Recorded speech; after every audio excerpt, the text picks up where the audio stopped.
5 anos se passaram desde o início da pandemia. Eu até conversava agora há pouco com a Ana, falei, é verdade, tem tudo isso mesmo? Ela falou, Pois tem. é.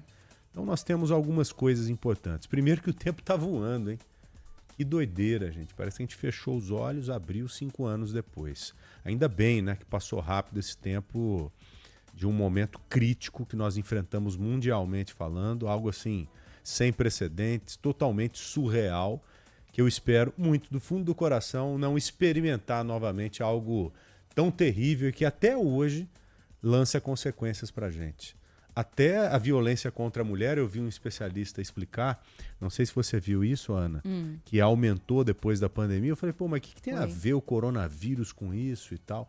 Chega ao ponto de ter uma linha de raciocínio da seguinte forma: as pessoas ficaram presas dentro de casa e é claro que os covardes passaram a ter mais oportunidades para agredir as mulheres.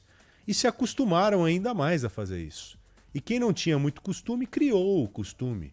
E até hoje a gente vem sentindo essa evolução triste na sociedade de violência contra a mulher, também como início ali, né, origem à pandemia, o coronavírus. Hoje, nós, a todo momento, sentimos alguma coisinha diferente. Eu, pelo menos, sou assim. Cada 60 dias, uma dorzinha de garganta, uma falta de odor, uma dorzinha de cabeça. Será que é o coronavírus? Será que esse vírus está por aí ainda? Pode ser. A gente não está tomando vacina como deveria tomar.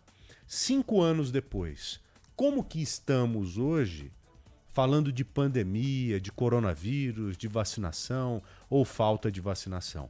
É o que nós acompanharemos agora na reportagem dela, da Ana Paula Rodrigues. Há 5 anos, a gente ouvia pela primeira vez esse discurso, que acabou se tornando um apelo diário. Não é hora de fazer turismo, não é hora de fazer compras, não é hora de fazer caminhada, não é hora de sair de casa, é hora de ficar em casa.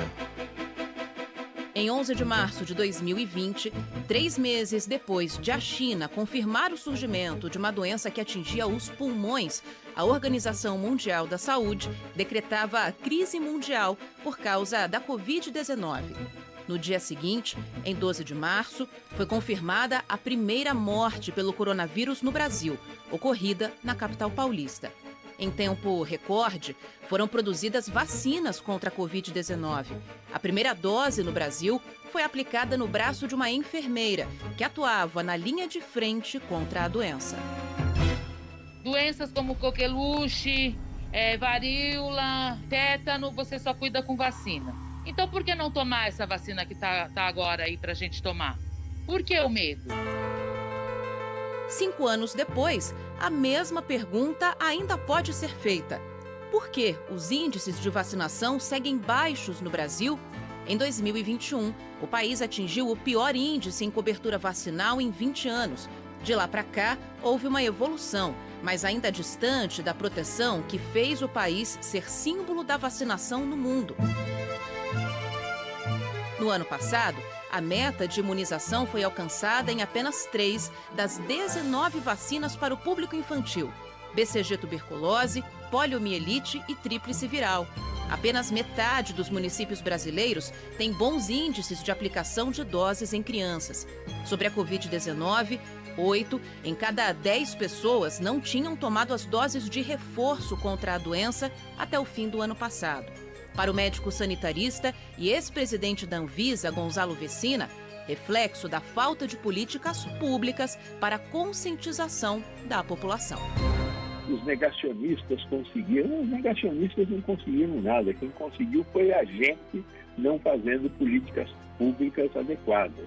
Tem fake news, tem médico contra, tem religiões contra a vacinação, né? Quantas pessoas acreditam nisso? É uma pequena porcentagem da população. A falta de comunicação foi o problema e que nós estamos recuperando a partir de 2023. Os nossos índices de vacinação, que já foram de 95%, hoje estão lá em torno de 80%, 85%. Temos que crescer um pouco mais ainda.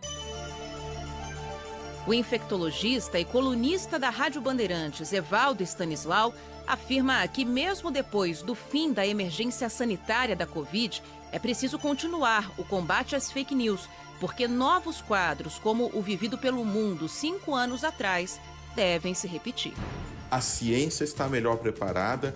Nós temos testes diagnósticos muito baratos, acessíveis e que podem ser feitos literalmente em qualquer lugar. Nós temos antivirais muito, mas muito efetivos.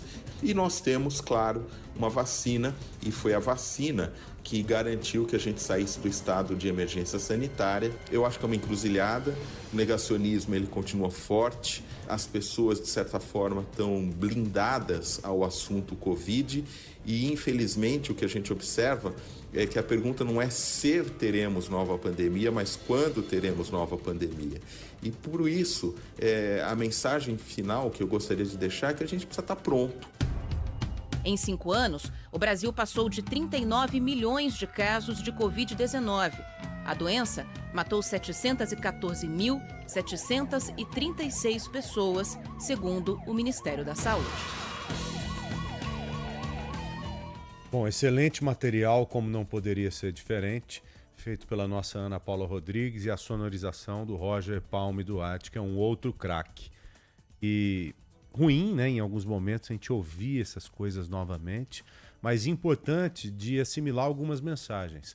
Uma delas, pelo menos para mim aqui, que nós carecemos ainda de vacina, mas que a doença continua aí.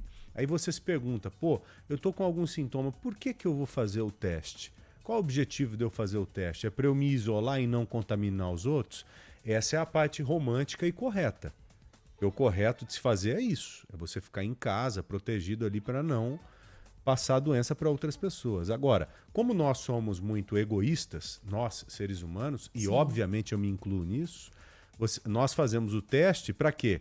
Para começar o tratamento, se necessário for. Pô, fiz o teste, deu lá Covid-19, vocês ouviram o Dr. Evaldo Stanislau comentar que já há antivirais evoluídos?